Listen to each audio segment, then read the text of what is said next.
Hello viewers, আসসালামু আলাইকুম। সকলকে all job news and education চ্যানেলে স্বাগত জানাই।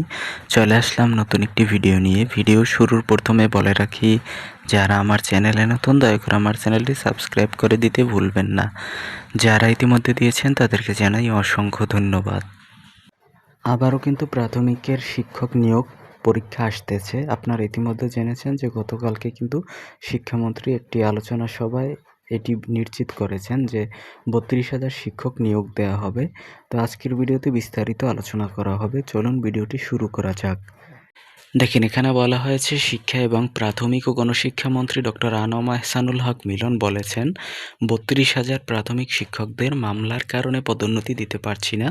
এই পদগুলোতে পদোন্নতি দিতে পারলে আরও ৩২,০০০ শিক্ষককে নিয়োগ দেওয়া সম্ভব।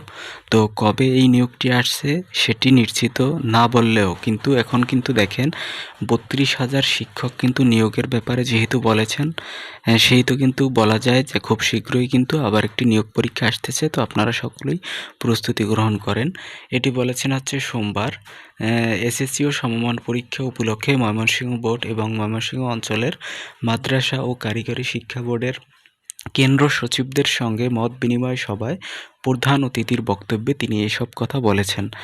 তো আপনারা সকলে প্রস্তুতি নিতে থাকুন। আপনারা অনেকেই কিন্তু জিজ্ঞেস করেছিলেন আবার কবে আসতে যাচ্ছে প্রাথমিকের পরীক্ষা বা নিয়োগ পরীক্ষাটি। তো আসলে অবশ্যই আপডেট দেওয়া হবে। তো ফাইনালি কথা হলো, এখানে দেখেন সরকারি প্রাথমিক বিদ্যালয়ে শূন্য পদে ৩২,৫৭৭ জন সহকারী শিক্ষক নিয়োগের বিজ্ঞপ্তি প্রকাশের কাজ দ্রুত এগিয়ে চলছে।